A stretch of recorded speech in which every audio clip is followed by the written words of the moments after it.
لمنظمات حقوق الإنسان التي تضم 26 تنظيماً من البلدان المغاربية الخمسة. لكن بعد برلمانيات محصنات لقائنا نستطيع أن نلتقي بشكل دوري كل شهر، ومن ثم تأتي لقاءاتنا الأخرى زي ما قلت كل 3 أشهر، على أن يكون لقاء لنا سنويا نلتقي فيه نحن كل مرة في مكان.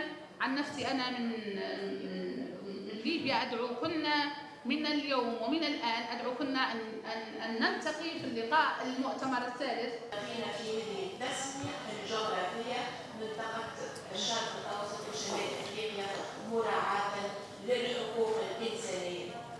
نبدأ الآن مؤتمرنا النسائي الثاني في الشرق الأوسط وشمال أفريقيا، والذي نعقده في العاصمة اللبنانية بيروت تحت شعار بالوحدة النسائية سنحقق الثورة الديمقراطية. حقيقة يمتلكنا الحماس والعنفوان لحضوركن جميعا من العراق وسوريا وتونس ومصر وكردستان وفلسطين وليبيا واليمن والأردن وأفغانستان وإيران وتركيا والسودان والجزائر والمغرب والصحراء الغربية، فأهلا بكن جميعا مرة أخرى. نبدأ مؤتمرنا مع كلمة الافتتاحية تلقيها السيدة حنان عثمان باسم اللجنة التحضيرية للمؤتمر، فلتتفضل مشكورة. كلمة الافتتاحية باسم اللجنة الأوسط وشمال أفريقيا لمبادرة قوتنا بوحدتنا. بعد التحية والترحيب، 10 سنوات مرت على الثورات التي نفضل تسميتها بثورات ربيع الشعوب، ومرت 8 سنوات على انعقاد مؤتمرنا النسائي الأول في الشرق الأوسط وشمال أفريقيا في قلب العاصمة الكردستانية آمد ديار بكر. وها نحن اليوم نجتمع كي نعقد مؤتمرنا النسائي الثاني في الشرق الأوسط وشمال أفريقيا في قلب العاصمة اللبنانية بيروت. ومثلما كان لمؤتمرنا الأول أهميته التاريخية وفق الزمان والمكان اللذين انعقد فيهما، فإن أهمية مؤتمرنا هذا أيضاً تنبع من عدة عوامل. أولها إننا شهدنا خلال الفترة الفاصلة بين هذين المؤتمرين الكثير من النضالات النسائية الصاعدة والبارزة بنحو غير مسبوق في منطقتنا، بدءاً من تونس وحتى مصر واليمن والسودان والعراق وغيرها من البلدان.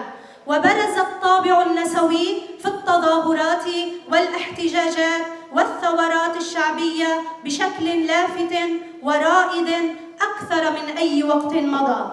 ولعل من أهم ما شهدناه أيضاً خلال العقد المنصرم بروز نموذج وليد لثورة نسائية مميزة في رقعة جغرافية صغيرة قريبة منا وبريادة جماعية فريدة من نوعها، وذلك في شمال شرق سوريا. وثانيها أننا ورغم جائحة كوفيد-19 وما تسببت به من تقلبات جذرية ما تزال سارية وفاعلة في جميع أنحاء العالم، ورغم كل المحاولات التي ركزت على تحويل هذه الجائحة إلى سلاح فتاك يستهدف مكتسباتنا وإرادتنا وكياننا كنساء بصورة خاصة، ويستهدف الشعوب والمجتمعات بصورة عامة، إلا أن عزيمتنا باتت أقوى ومثلت صموداً جباراً تجاه السياسات التي تعمل على تشتيتنا كنساء وعلى تفتيتنا كشعوب. كل ذلك وغيره من العوامل جعلتنا نشعر في الصميم وبنحو غير مسبوق أيضاً بضرورة الحوار المتبادل والتشبيك الواسع وتبادل الخبرات والتجارب النضالية النسائية في المنطقة. كلجنة تحضيرية لهذا المؤتمر، وانطلاقاً من متابعتنا الكثيفة للأحداث والمستجدات التي مررنا بها، كنا قد رتبنا أمورنا كي نعقد مؤتمرنا هذا في أواخر شهر أيار مايو للعام الماضي 2020، لكن جائحة كوفيد-19 حالت دون ذلك للأسف الشديد.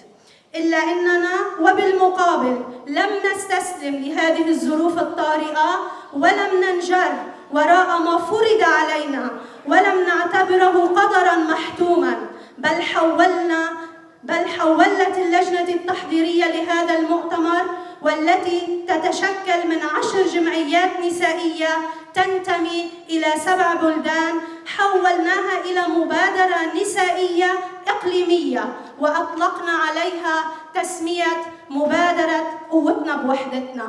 مؤتمر النساء الثاني في الشرق الأوسط وشمال أفريقيا. بداية نبلغ أحر تحياتنا للمشاركات في المؤتمر الذي جمع العديد من النساء المناضلات والمنظمات من مختلف البلدان الشرق الأوسط وشمال أفريقيا، ونعرف عن مودتنا وتقديرنا لكم جميعا، ونثمن عاليا مجيئكن وحضوركن على الرغم من كل العراقيل والتحديات الكبرى التي تواجهها المنطقة نتيجة الأزمات التي تعصف بها.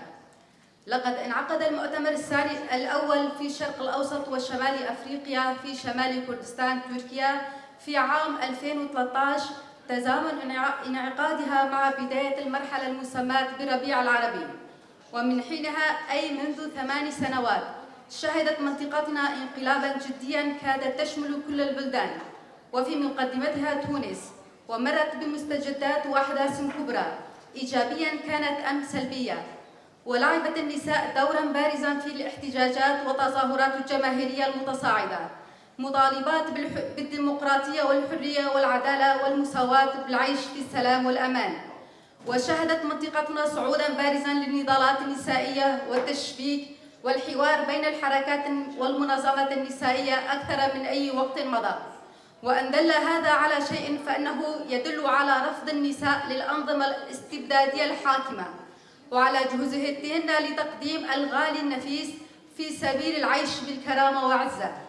لكن بعد مرور عقد على هذه الأحداث الأخيرة الساخنة نطرح السؤال: ما هو الوضع الذي وصلنا إليه على رغم كل هذه الجهود والتضحيات والنضالات النسائية العظيمة؟ ولماذا؟ إننا نؤمن بأهمية وضرورة تحليل ذلك بكل أسبابه ونتائجه، فقد انهارت بعض الأنظمة وتأسست أنظمة جديدة أخرى، وما تزالت المقاومة مستمرة في عديد من الأماكن، ولكن لم ينبثق أي نظام بديل حقيقي مستدام في أي مكان حتى الآن. وبالمقابل يكاد لا يوجد مكان واحد في المنطقة يسوده الاستقرار، أكان سياسياً أم اجتماعياً أم اقتصادياً أم عسكرياً أم حتى مذهبياً، بل وأصبح الملايين من السكان منطقتنا نازحين ومهاجرين ومهجرين قسراً. اعتباراً من صيف عام 2014 سلط الصيف الإبادة الجماعية على رقاب الشعوب عموماً والنساء خصوصاً على يد داعش الإرهابي والجماعات المرتزقة الأخرى أمثاله، مقتسمة قناع الإسلام. هكذا ما يزال مجهولاً مصير آلاف من النساء الإيزيديات والشيعيات المختطفات المستعبدات كغنائم الحرب أمام مرآة العالم أجمع. وسعت الدولة التركية والكيان الصهيوني من رقعة سياستها الاحتلالية، أكان في شمال شرق سوريا وأقليم كردستان العراق أو في ليبيا وأذربيجان أو في فلسطين، وقطعت ونهبت وبيعت أشجار الزيتون التي ترمز إلى السلام والكدح. وبعد مرور 100 عام على الحرب العالمية الأولى التي أدت إلى رسم حدود السياسية في منطقتنا بين الدول الغربية المهيمنة، تتعرض أراضينا اليوم للاستعمار بلا حدود حصيلة الحرب العالمية التقسيمية الثالثة.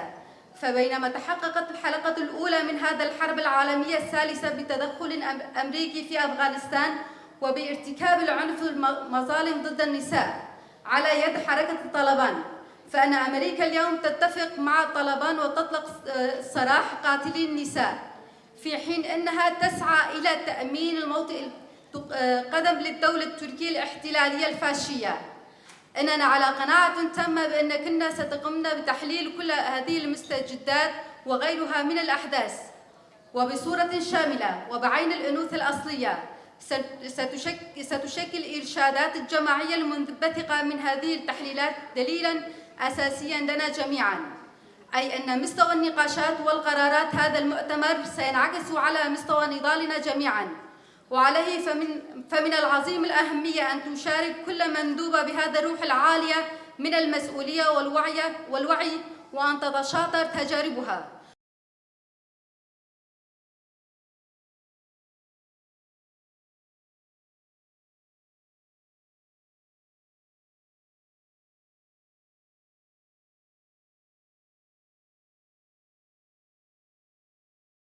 بله ام وکا جیشنگاله ایرو الوی کنفرانسی ده حاضر بون سرناوی مجلس سریا شنگاله هبونا ما الوی کنفرانسی ده از بجن کنفرانسی دومینی روشلات ناوین هكا هر دولت يعني 12 دولة البدري حاضر بونا دولة جور بجور ش فلسطين بش تونس بش باكوري كردستاني بش روجافا بوهروكي ديتر دولة ديتر ام بهن هكا البرد جن هريكي تجربة خو بجلبي كونفرانسي ده ام جوكا جواكا اس دي إشكنجة جالك مازن را ام درباز بو جواكا ما الفرمانكا جالك مازن را درباز بو دو سالي ديتر امي درباسي سال بقرا فرماني امي ببن البرج ده ازبجم بياما وكا سرنابي تاجيجي هاتا خواندين. هند داغستاني من المكون الشركسي من شمال وشرق سوريا من مدينة منبج.